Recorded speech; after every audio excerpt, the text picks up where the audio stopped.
അപ്പസ്തോലന്മാരുടെ പ്രവർത്തനങ്ങളിൽ നിന്നുള്ള വായന. അധ്യായം 4. അവർ ജനത്തോട് പ്രസംഗിച്ചു കൊണ്ടിരുന്നപ്പോൾ പുരോഹിതന്മാരും ദേവാലയ സേനാധിപനും സദുക്കായരും അവർക്കെതിരെ ചെന്നു. അവർ ജനത്തെ പ്രബോധിപ്പിക്കുകയും മരിച്ചവരുടെ ഉത്ഥാനത്തെക്കുറിച്ച് യേശുവിനെ ആധാരമാക്കി പ്രഘോഷിക്കുകയും ചെയ്തിരുന്നതിനാൽ ഇക്കൂട്ടർ വളരെ അസ്വസ്ഥരായിരുന്നു.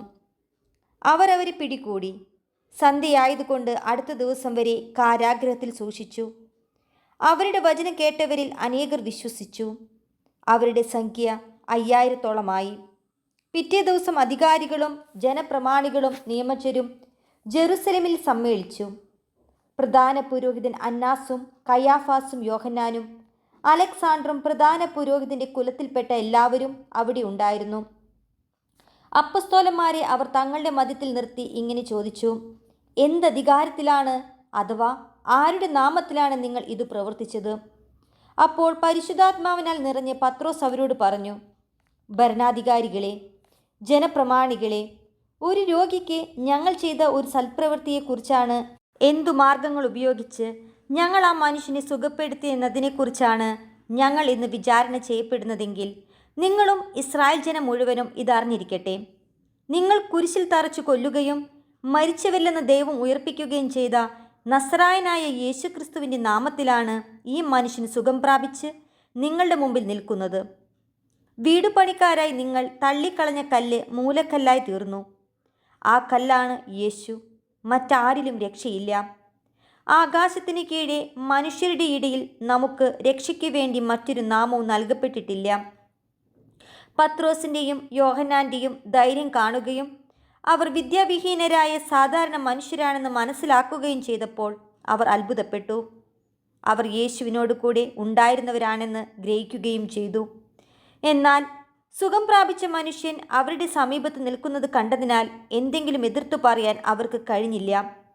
അതുകൊണ്ട് സംഘത്തിൽ നിന്ന് പുറത്തു പോകാൻ അവരോട് കൽപ്പിച്ചതിന് ശേഷം അവർ പരസ്പരം ആലോചിച്ചു: ഈ മനുഷ്യരോട് നാം എന്താണ് ചെയ്യുക? ഇവർ വഴി ശ്രദ്ധേയമായ ഒരടയാളം സംഭവിച്ചിരിക്കുന്നത് എന്നത് ജെറുസലം നിവാസികൾക്കെല്ലാം വ്യക്തമായി അറിയാം.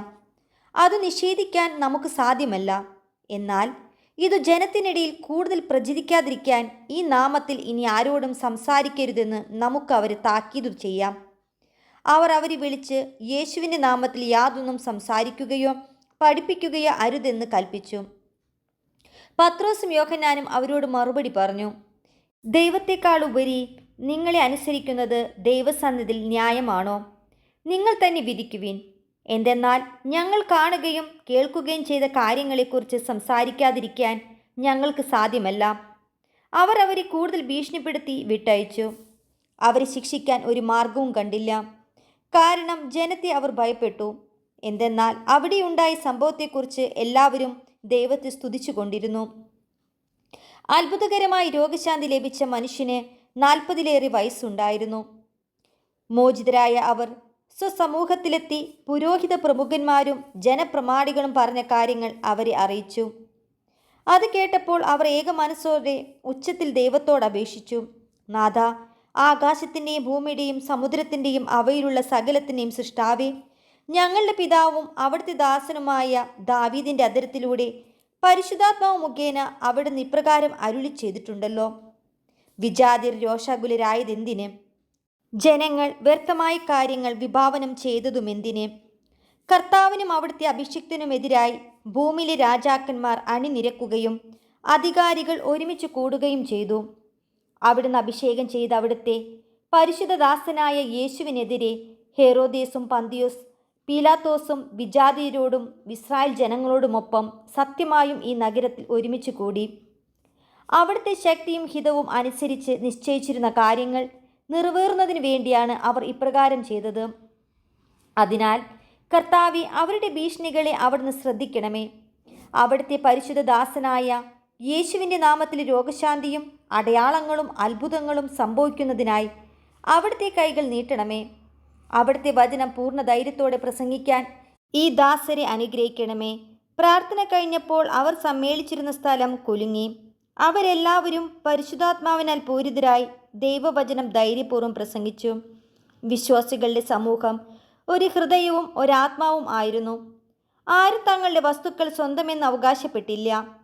എല്ലാം പൊതു സ്വത്തായിരുന്നു. അപ്പസ്തോലന്മാർ കർത്താവായ യേശുവിൻ്റെ പുനരുത്ഥാനത്തിന് വലിയ ശക്തിയോടെ സാക്ഷ്യം നൽകി. അവരെല്ലാവരുടെയും മേൽ കൃപാവരം സമൃദ്ധമായി ഉണ്ടായിരുന്നു. അവരുടെ ഇടയിൽ ദാരിദ്ര്യം അനുഭവിക്കുന്നവർ ആരും ഉണ്ടായിരുന്നില്ല. കാരണം പറമ്പും വീടും സ്വന്തമായി ഉണ്ടായിരുന്നവയെല്ലാം അവയത്രയും വിറ്റുകിട്ടിയ തുക അപ്പസ്തോലന്മാരുടെ കാൽക്കൽ അർപ്പിച്ചു. അത് ഓരോരുത്തർക്കും ആവശ്യമനുസരിച്ച് വിതരണം ചെയ്യപ്പെട്ടു. ബാർണബാസ് എന്ന അപരനാമത്താൽ അപ്പസ്തോലന്മാർ വിളിച്ചിരുന്നവനും ഈ വാക്കിൻ്റെ അർത്ഥം ആശ്വാസപുത്രൻ എന്നാണ്. സൈപ്രസ് സ്വദേശിയും ലേവായനുമായ ജോസഫ് തൻ്റെ വയൽ വിറ്റുകിട്ടിയ പണം അപ്പസ്തോലന്മാരുടെ കാൽക്കൽ അർപ്പിച്ചു.